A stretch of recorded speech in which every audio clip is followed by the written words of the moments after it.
സംസ്ഥാനത്ത് വീണ്ടും മഴ ശക്തിപ്പെടുമെന്ന് തന്നെയാണ് മുന്നറിയിപ്പ്. ഇന്നും അതിതീവ്ര മുന്നറിയിപ്പാണുള്ളത്. പത്തനംതിട്ട, കോട്ടയം, ഇടുക്കി ജില്ലകളിൽ റെഡ് അലർട്ട് പ്രഖ്യാപിച്ചിട്ടുണ്ട്. തിരുവനന്തപുരത്ത് രാത്രി മഴ പെയ്തെങ്കിലും ഇപ്പോൾ തൽക്കാലത്തേക്ക് കാര്യമായ മഴ അനുഭവപ്പെടുന്നില്ല.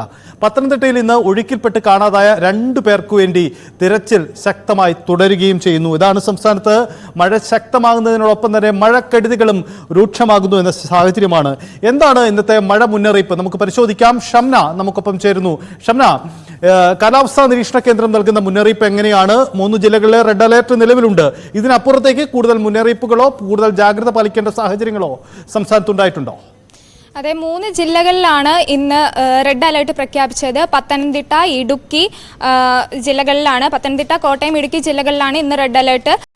അതിനപ്പുറം തിരുവനന്തപുരം, കൊല്ലം, ആലപ്പുഴ, എറണാകുളം, തൃശൂർ ജില്ലകളിൽ ഇന്ന് ഓറഞ്ച് അലേർട്ടാണ്. ബാക്കി എല്ലാ ജില്ലകളിലും ഇന്ന് യെല്ലോ അലേർട്ടാണ്. വരും ദിവസങ്ങളിലും മഴ ശക്തമാകുമെന്ന് തന്നെയാണ് മുന്നറിയിപ്പ്. നാളെയും പത്തനംതിട്ട ജില്ലയിൽ റെഡ് അലേർട്ടാണ്. അതുപോലെ തിരുവനന്തപുരം, കൊല്ലം, ആലപ്പുഴ, കോട്ടയം, എറണാകുളം ജില്ലകളിൽ നാളെ ഓറഞ്ച് അലേർട്ടാണ്. വിനോദസഞ്ചാര കേന്ദ്രങ്ങളിൽ അടച്ചിടും. അതിരപ്പള്ളി, അതുപോലെ വാഴച്ചാല് വിനോദസഞ്ചാര കേന്ദ്രങ്ങൾ അടച്ചിടും. ട്രെക്കിങ്ങിന് നിരോധനമുണ്ട്. അന്തർ സംസ്ഥാന യാത്രകൾക്ക് രാവിലെ 6 മുതൽ വൈകിട്ട് 4 വരെ യാത്ര നടത്താം. മലയോര മേഖലകളിൽ മണ്ണിടിച്ചിൽ, ഉരുൾപൊട്ടൽ സാധ്യതകൾ ഉള്ളതിനാൽ മലയോര മേഖലകളിൽ പ്രത്യേക ജാഗ്രത വേണമെന്ന് മുന്നറിയിപ്പുണ്ട്. അതുപോലെ മോശം കാലാവസ്ഥ കണക്കിലെടുത്ത് കടലിൽ പോകരുതെന്ന് നിർദ്ദേശമുണ്ട്. ശക്തമായ കാറ്റും മോശം കാലാവസ്ഥയും വരുമെന്നാണ് മുന്നറിയിപ്പ്. അതുകൊണ്ടാണ് കടലിൽ പോകരുതെന്ന് നിർദ്ദേശമുള്ളത്.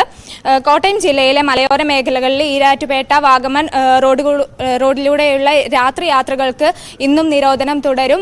അത്യാവശ്യ ഘട്ടങ്ങളിൽ യാത്ര ചെയ്യുന്നവർ പോലീസ് സ്റ്റേഷനിൽ അറിയിച്ച് അനുമതി എടുത്തതിന് ശേഷം മാത്രമേ യാത്ര ചെയ്യാവൂ എന്ന് കലക്ടറുടെ നിർദ്ദേശമുണ്ട്.